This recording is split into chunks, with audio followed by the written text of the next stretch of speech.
is. Hi, I'm Gail Carriger, and I'm here to answer all of your burning questions about anything to do with being a writer or being an author or, I don't know, drinking tea, whatever you want to talk about. Yeah, but I think I also have you have some prepared questions for me or whatever. Oh, look, there's a shared screen. You did it. Someone in the comments told me how to do it. Thank you. So yes, let me get my questions.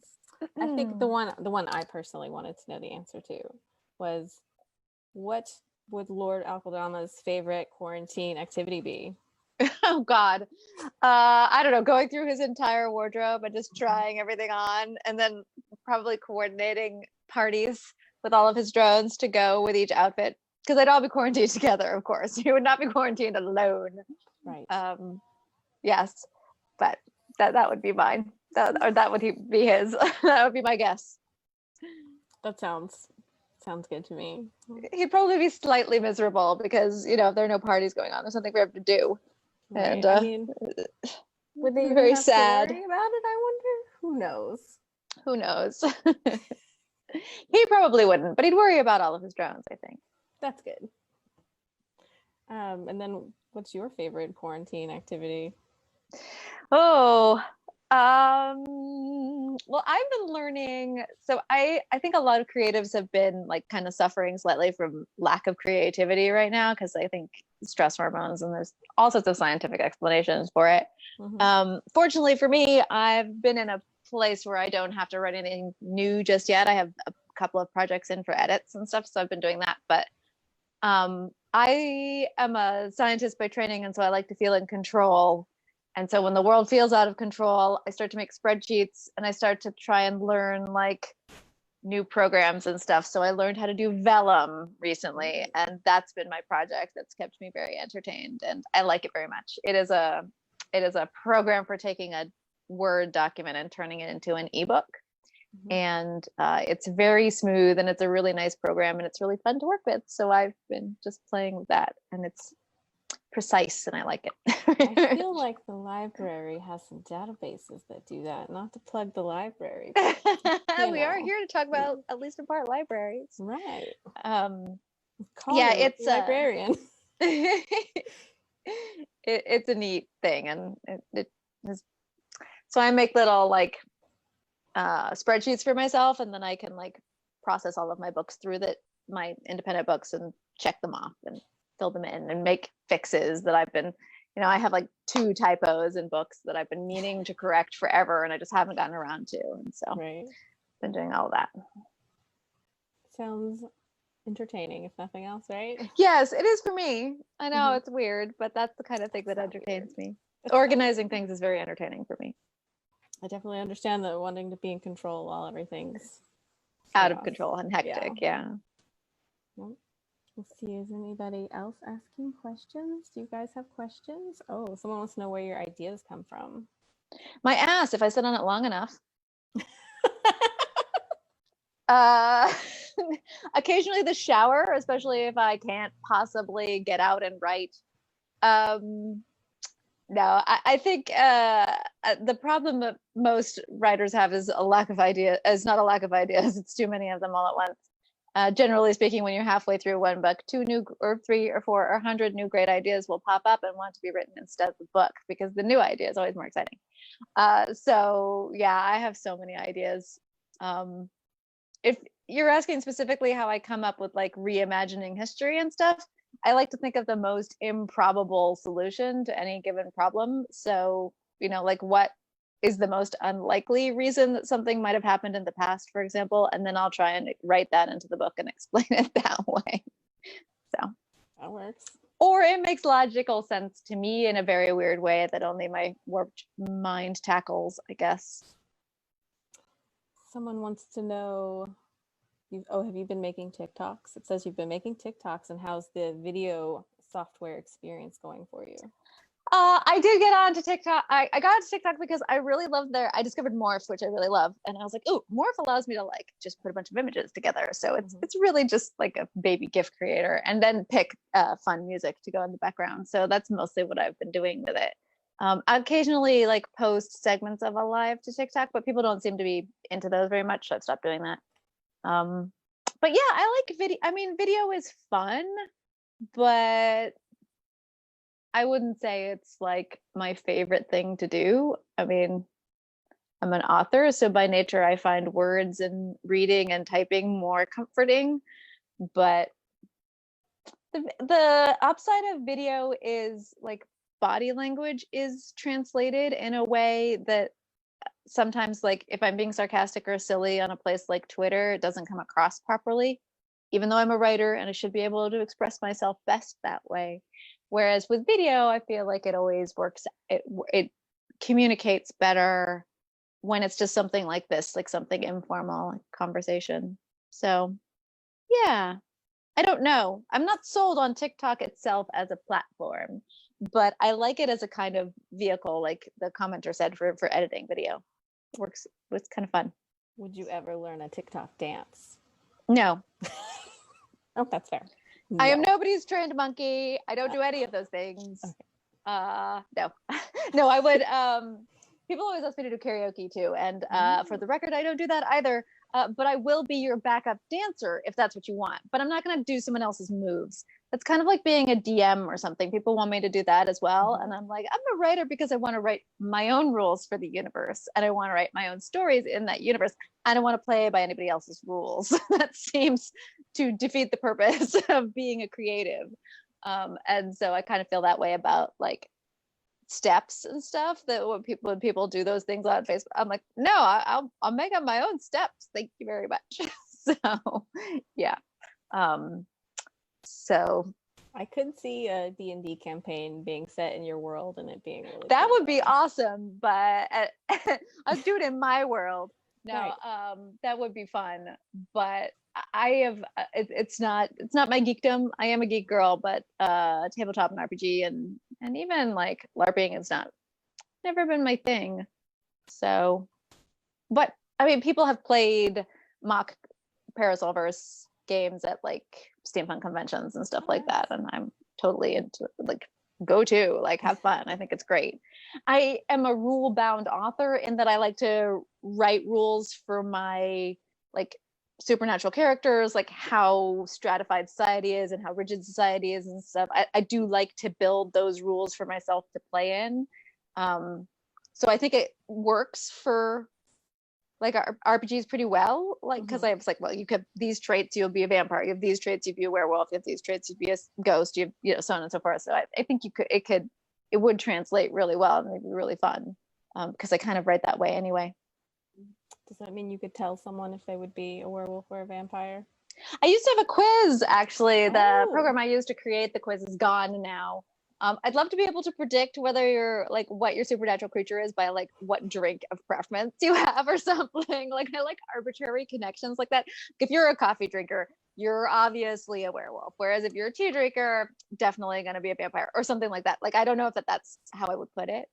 But I was a bartender for years in the UK, and I always used to try and guess people's personality by what beer they ordered. So, yeah, let me just tell you, the Stella drinkers, watch out. Uh-oh. Yeah. What about Guinness? Guinness is always going to be a good conversation. Yeah. Yeah. So it's always going to be a nice, like, calm person and a good conversation, a Guinness drinker. At least outside of Ireland. There it's a different story. I can only predict within the northern part of the UK. Let's see. Someone asked, how do you write humor in your stories? Does it come naturally? No, humor for me is the hardest part. I tend to write the bones of the story, and there's some humor that come with the bones of plot and pacing and stuff, like situational humor, right? So when somebody trips and falls and stuff, that's going to be a part of like when you tell the story.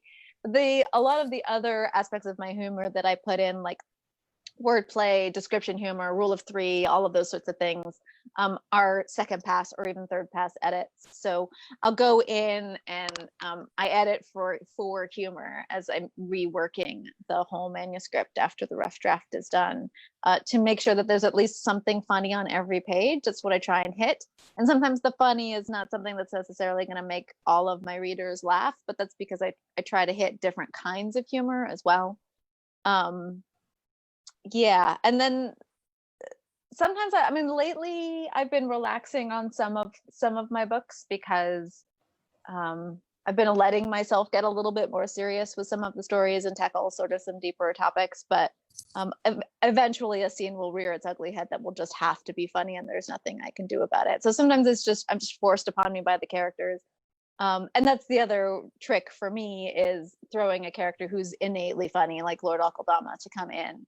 And I know he's going to like brighten up the scene, and other characters are going to bounce off of him in a way that will just bring humor to the fore. Max in my San Andreas books is the same sort of deal. He's just a character that I can just chuck him into a scene, and he's so snarky and sharp that like humor just builds naturally around them.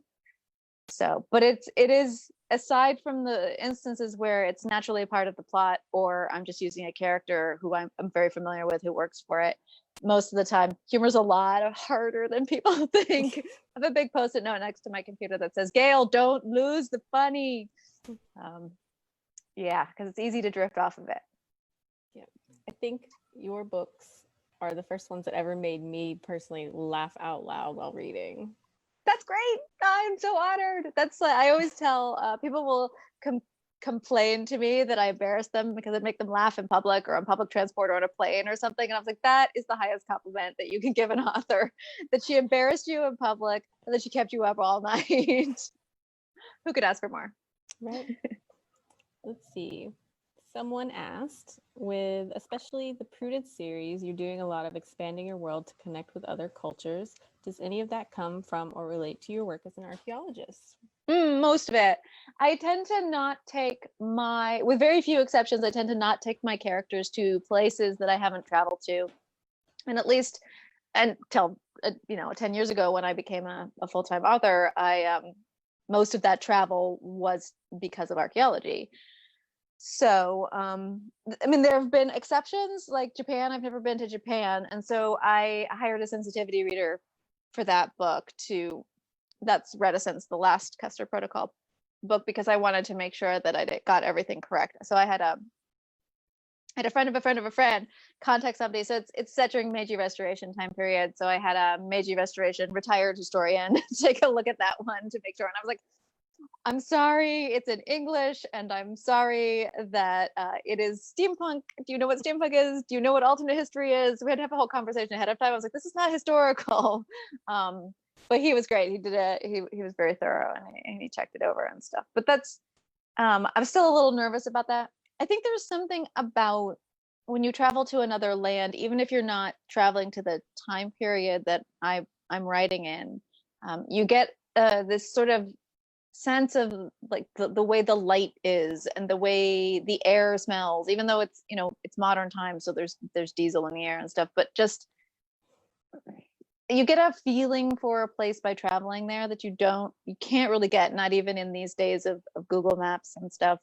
So I tend to try and take my characters to places that I've traveled.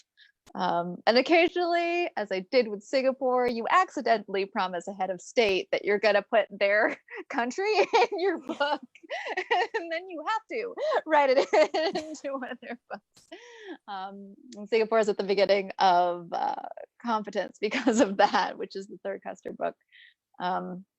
But yeah, so Alexia, and sometimes it's my sites, my actual sites. So Competence ends in Peru, and the last scene with the Pichaco, who are the fat-sucking vampires of the Peruvian highlands, takes place at the hacienda, which was at the base of the mountain that I excavated at one of my sites. And then in Blameless, when Alexia goes on a tomb tour or a tomb raiding tour with her Victorians, that is at an Etruscan site that was one of my first excavations. So Yeah, I like to put places I've gone to, which is good. It's good that I keep traveling as an author because I'm like, great, I got the south of France in my back pocket now, and I've got, the Alsace region, and I like can check it off and be like, all right, if I need them to visit here, I now know what it's like there from just a sort of osmosed kind of way. Speaking of archaeology, what is the coolest thing you ever found or worked on? Well, you're speaking, so I'm a materials archaeologist and my specialty is ceramics. So what interests me is not necessarily what tends to interest people, laymen, I should say. But one of the one of the most exciting pieces of pottery we ever found at the last site I was at, which is at the Peruvian site, which is a long occupation site. So it's Wari, Inca, and colonial Spanish conquering. And one of the reasons I was pulled into that site is because my expertise is on technological transitions, specifically the introduction of kiln technology. And what we wanted to know was whether when the Spaniards came in, whether they forced the native Quechuans to learn how to use kiln technology, or whether they were using their own open pit firing technology in order to imitate Spanish pottery, which they had been told to make in a certain way, with a certain style. And while I was at this site, we discovered this enormous pot that was one of the coolest pieces of like a clear sign of transition that I've ever seen. It was sort of shaped like a Spanish metal bucket, and it had these kind of handles that you would never ever see the Inca or the Quechuan use. And it was the wrong size and it was the wrong shape for everything. It was just a clear sign that that the locals were forced to or had made this specific kind of pottery at command. Like it was a sign that it was completely different. It was totally Spanish style in totally local technology. So that was a very exciting piece of pottery to find and then put back together again, this massive pot. This is so exciting. Yeah, for me it was really thrilling, and yeah. Well, you found proof of what you were looking for. I think that's exciting. Yeah, it's great. Well, let's see. I see other questions. It says you're very generous with your implication of other authors. Was there an author or authors that helped you a great deal as a new author? I actually posted a blog post about this recently because the same thread went on Twitter. But if you Google Gail Carriger 10 authors who helped me out, there's a blog post where I have like the 10 authors who early on in my career were just like really generous to me and really kind. Some of the ones that I can think of off the top of my head are still friends of mine, like Merle Lafferty, who runs the I Should Be Writing podcast. And if you're a newer author or interested in becoming an author, it's a great podcast to listen to. And it was really cute because we both kind of had books get published and come up together at around the same time, but she was way more enmeshed in the publishing world than I was, and I'd listened to her podcast for years before I got published, and then she interviewed me, and I found out later that she was really nervous to interview me, and I was really nervous to be interviewed by her because she was such a major podcasting deal for me. And podcasts are kind of my heroes, so yeah, but like, so we had this interview and it went fine. And then afterwards, we just like gossiped on the phone for 2 hours. And we've been like, all nervousness was done. Like that was it. We were golden. And we've been dear friends ever since. So that's awesome. Yeah. Yeah. No, I had a ton of authors early on in my career who were just wonderful and lovely and generous. So I owe a lot of people. I'm sure you've probably answered this before, but what is your favorite podcast? Oh my gosh. I have so many. Seriously though. Oh gosh. Well, I'm gonna get my phone and see what's at the top right now. Yeah, this is really hard to answer. So I love Doughboys. I suppose that's probably my favorite. That's the one I would cry if it left And it's not something people would think that I would like, but I genuinely love it. And it's just two comedy writers out of LA who review chain restaurants, like crappy chain restaurants, but they do it really seriously. And they pull in like their stand-up comic or their comedy buddy friends to review like Fridays or something. And I love it so much, it makes me laugh.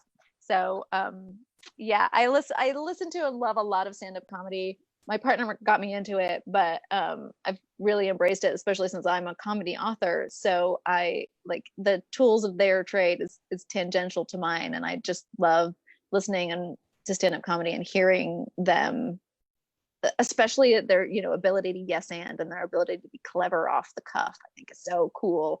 So I listen to a lot of like stand-up comedy podcasting, like Jimmy Pardo and people like that. So I'll definitely have to check Doughboys out because that sounds like my kind of humor. Oh, it's great. Yeah. Another one I really love is All Fantasy Everything, where they basically just fantasy draft random stuff. Like today we're going to fantasy draft best things, breakfast foods, or best first date ideas, or whatever. And again, it's a bunch of stand-up comics just being hilarious with each other, and it makes me happy. It's very bro-y, but that's okay. Let's see. Someone asked, do you have any plans for future series in the Parasol verse with current characters, side characters, new characters?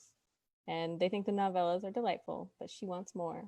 Right now, I don't have any major plans for longer running series like I did with the 3. So for those who are unfamiliar with me, in which case, why are you watching? But I have 3 large series. I have 2 series of 4 books and 1 series of 5 books, and that's the Finishing School series, the Custom Protocol series, and then the Parasol Protectorate series.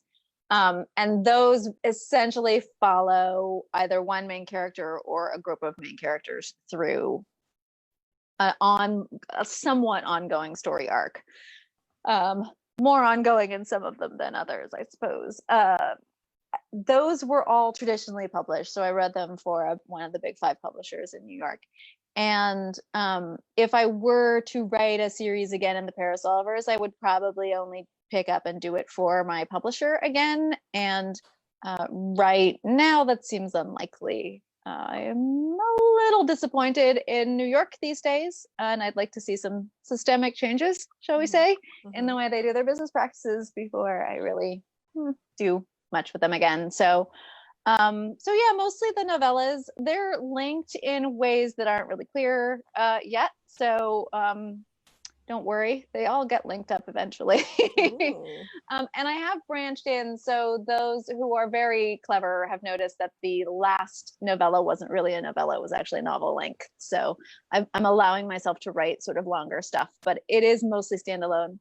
Part of this is my own choice. I love standalone, so that's what I like to read personally. So it's what I'm kind of into writing right now. I do have the San Andreas series, which is a series, although it's the series following the same werewolf pack in the San Francisco Bay Area, but it follows different characters within that pack. Each book is a different set of characters. So, and that's ongoing. It seems to be longer than I thought it was going to be. It was going to be 3, and now it seems like it wants to be 4 plus a couple of short stories. So, but that's kind of, I guess you could say that that's sort of satisfying my series bug at the moment. And it looks like I might also pick up, I wrote a science fiction book called The Fifth Gender, and I've had an idea for a second one in that series, and that would be with the same characters again. So that one seems to want a second book, so we'll probably do that at some point as well. Do you have anything unrelated that you're working on or thinking about maybe? Yeah, I'm writing a nonfiction as well. Yeah, I've talked for years, like it's been a decade now, and one of my minors is in classical mythology with a focus on gender dynamics, and one of the things that I studied was the heroine's journey. as different from the hero's journey as modeled by Joseph Campbell originally. And I have waited for years for somebody to publish a book that's about the heroine's journey, much in the same way that Campbell's is about the hero's journey, only hopefully better written. And nobody did. And so finally I was like, well, guess I have to do that, which is how I became a fiction writer in the first place. That's how Soulless came into existence. So essentially I was like, okay, I gotta write this. And it's basically just like structural layout of what the beats are of the journey, how it's different from the heroine's journey, and like how you can write it, how it can be used, some of the reasons it's been socially pillarized in the Western world in particular, like, and critiqued and by critics, why it is like often dismissed by our culture and stuff like that. And then it's also I do breakdowns. So I do a breakdown of 3 mythology, like core myths. So the Isis myth, the Inanna myth, and the Demeter myth. And then I do an analysis on 2 major pieces of pop culture that are very profitable and have done very well and are both hero's journey. So I did the Harry Potter series and the Twilight Saga, because they're both heroine's journeys. So basically I'm like, here's what it is. Here's how it works in the past, here's how it works now, and here's how you write it or understand it and identify it in culture if you would like to be able to do that going forward. And that sounds really interesting. Yeah, it was a lot of work. Nonfiction is so much work, which you're a librarian, so I'm sure you know, but there was a lot of me using the library for this one. Excellent. Yeah. There was a lot of like interlibrary loans and me being like, no, I need this weird obscure book on the Ishtar analysis. Like, I'm sorry, I have 3 things I have to check. So it's that kind of thing. But I tried to write it like first I tried to write it sort of really formally, and then I was like, no, that's just not my style. I really want it to be more accessible than anything else. I want people to be able to read this book and just enjoy it and just understand what's going on. Maybe some academic will come along and actually do their PhD thesis and write this thing. But until then, I decided someone had to be a placeholder, and it might as well be me. So someone asked that's if they coming can out. Give you their money for it right now. It's coming out in October. And I don't have a pre-order up, but I should have one very, very soon. So that, yeah, it'll go out. I'll put an announcement out soon. Excellent. Yeah, because it's nonfiction, so you need as long a lead time as possible. So I promise I'll get it out there. I just need to get the pre-order descriptions up and running and all that sort of stuff. It looks like you have a few people interested in that. Yeah, it'll be really, really fun. I'm very excited about it. And also I'm excited because when I mentioned it at a convention going forward, or in an interview like this or whatever, and somebody says, ooh, where can I read more? I can finally say, there's actually a book. Because for years I was like, I'm sorry, like people have written things like The Virgin Promise or Maury Murdoch stuff, but it tends to be much more like Jungian psychological self-journey analysis of mythos and stuff. And I'm like, no, I just want to like do this for story, like for narrative. Like, how do you identify this narrative when it's out in the world? You can take this and reinterpret it for yourself and for your own personal journey if you want to, but it's not written that way. So yeah, that's my other project. Someone said, remember to give Borderlands a heads up. Oh, yes. Thanks. That is an inside joke. My local bookstore's name is Borderlands. And we had a hilarious time recently because I had a book come out in May at the very beginning of COVID. And so everybody couldn't figure out how to get the physical copy if they wanted a print edition, because Amazon wasn't shipping and everyone was freaking out. And so I basically was like, look, I will just order a ton of them delivered to my office, sign them, and then mail them to Borderlands, and then Borderlands will ship them to everybody. And Borderlands was like, what? Wait, what are we doing? But they stepped up to the plate. They were great. And then I decided to jump another book forward again because things are so crazy right now. And I was like, well, I write comforting books and I want to comfort people. So I had a book that was supposed to come out later in the year, and I was like, I'll just pull it up into the summer for everybody. And but I forgot to tell them again. And so one of them was like, Gail, do you have another book coming out? Because people are trying to order it from us. And I was like, they don't even have the ISBN yet. I was like, oh my gosh, you guys, I'm so sorry. So yeah, what I post about the hair was dirty. I better warn them ahead of time. That's funny. Let's see. I have some questions. Ooh, well, this is probably, I probably know the answer to this now. What takes longer, the actual writing or the research? I'm a rabbit hole person. I think I'm by nature a researcher. I mean, I just love it. I love learning about history. And so I have to stop myself. So what I actually tend to do is write a rough draft, and I do something that I call TKing, which is you put the letters T and K, which don't exist together in the English language. And I just, if it's something I need to research, and then I'll just keep writing, because the hardest thing for me, it's not necessarily the most time consuming thing, but the hardest thing for me is actually writing the words and putting them on the page. So I have to make that part as easy and least distractible as possible. And then I'll go back and do the research later. And sometimes future me is cursing past me for leaving too much work, but unless it's like important for the plot, like I need to know exactly how that kind of dirigible works, then I'll usually skip it and come back later. Cool. Let's see what else we got. Oh, so the short answer is now it takes me less time to do research. But in the past, I used to spend way much more time doing research. It's one of the reasons I like writing the San Andreas books so much, is because they are set in modern times and in my local area. So I don't have to stop and research anything, pretty much. I just write. The dream. It's great. Let's see.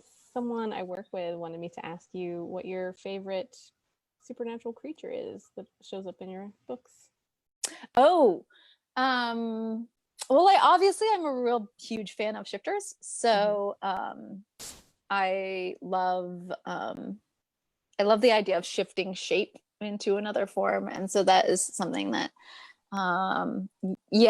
so like if I had to, so I would pick shifter of some kind, but as my books have progressed, my shifter universe has expanded, because I get to go to different parts of the world, and then I get to go, so the way I function as a creator is I like to take my characters to a different part of the world and then explore the mythology of shifters, or fat, blood sucking, occasionally cadaver eating creatures in that area, because almost every culture has one of those two things, or both.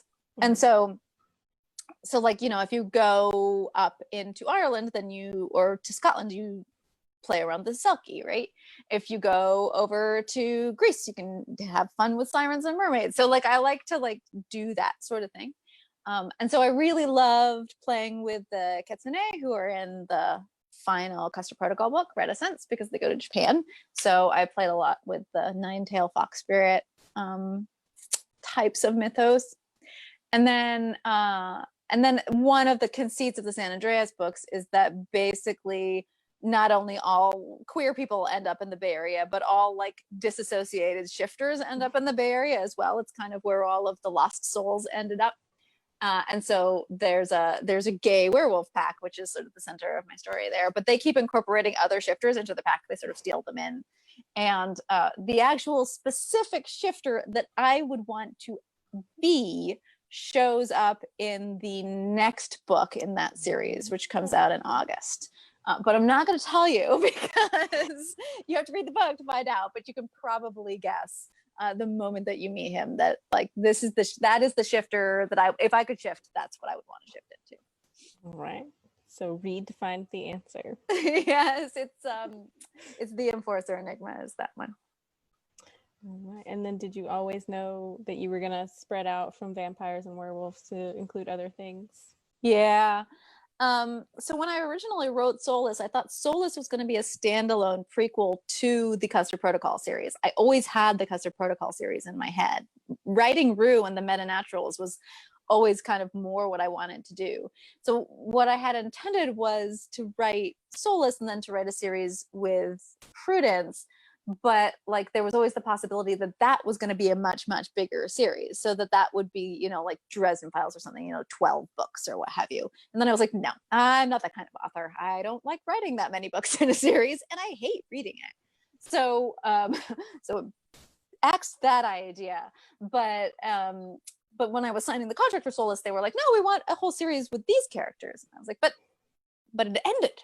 It ended at the end of Soulless. Like, no. I was like, but they're married. Like, what? And they're like, no, just. I was like, okay, fine. If that's what you want. So yeah. So, and then the finishing school books came along. You know, everything went from there. But I always had this idea in the back of my head that I really wanted to explore the world as I'd built it. This weird steampunk alternate history. And with these weird supernatural creatures and alternate supernatural creatures, I always wanted that to be something that I could play with going forward. So I did always intend to leave England. See, someone has asked if you had to be quarantined in a setting from one of your books, which would it be and why? Oh, God. I think it'd probably be fun to be quarantined with Lord Aquildam, although it might get exhausting after a while. You know what? I'd pick one of the like you know, like the house party kind of things where I'm out in the countryside in a huge manor house, just like turn into an Agatha Christie murder mystery. Somebody dies, and you spent the whole rest of the time you're in quarantine trying to figure out who did it. Nobody can go anywhere or do anything. In fact, I'm anticipating that novel momentarily being written. Yeah, I think I would go to a big house in the countryside, you know. So like the San Andreas Pack House would be fine too, because it's kind of a massive old house on a huge piece of property. Yeah, that's kind of what I would like. So speaks the woman who is currently trapped in a 600 square foot apartment in suburbia. It's funny because someone said that you are quarantined in the setting of one of your series. It is true. I am in, you know, the Bay Area. Let's see. Another question that I had. What would be something that would really upset you in a movie or TV adaptation of one of your series? Like, that's easy to answer. It's straight washing and whitewashing. Yes. Yeah, I didn't sign a contract with a movie studio because they wanted to whitewash one of my characters, and I was like, no, sorry, I don't need the money. Fuck off. Oh, I'm sorry. I didn't hear anything. Sorry, everybody. I should be better. I'm not on my own page. Yeah, I don't.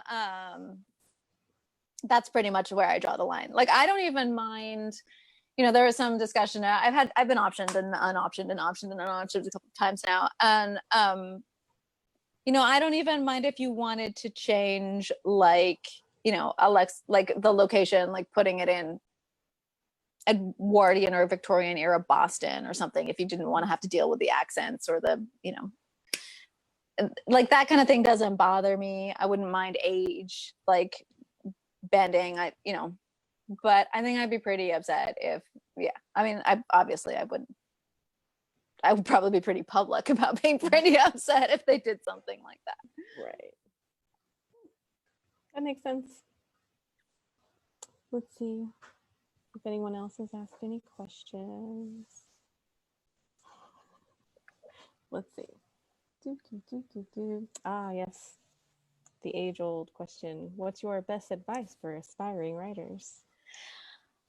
Well, you have to finish it. Most writers hate to hear that, but that's my best advice. What do you mean? Sorry. I have a history of having written the first part to like 8 books before I ever actually was like, actually, I can't just keep writing the first chapter and then editing it over and over and over again. You have to like stop. So yeah, that's my biggest and best piece of advice is you're not allowed to edit it until you finish it. And people hate that one. But here's what I do. I write 2,000 words a day. I can reread what I wrote the day before and no more, and I can clean it up. And then I have to write the next 2,000 words. And I just wash and repeat. I've never let myself go back to the beginning. If it's something that I'm going to have to cross-check or re-edit or whatever, I'll just TK, write a note to myself, write a comment in the margin, whatever it is, write it in the sideline. I use Scrivener, so I have tons of like means to keep track of things that need to be edited. But yeah, you're not I'm like, you can call yourself a writer, but as far as I'm concerned, you're not an author until you've finished the book. You have to have written it all the way to the end. Because that really is the hardest part, at least for most of us. Yeah, I mean, that's like, and the other piece of advice which I give, which is not mine, it's actually Mer's, previously talked about, Mer Lafferty.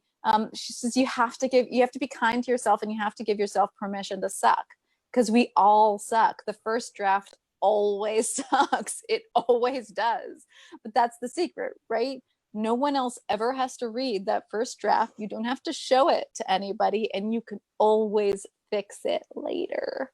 The other thing is, it's never as bad as you think it is. It's never that bad. So that's my advice. It's good advice. I like it. Someone has asked, how do you organize all your information and keep track of what details you've decided to add to your books? So I used Word Bibles early on, but I switched about 5 years ago to a Wikia, which is an online open source. It's like Wikipedia, but I use a Wikia for the Parasol verse. And my readers and fans help me maintain that and check in on it and stuff.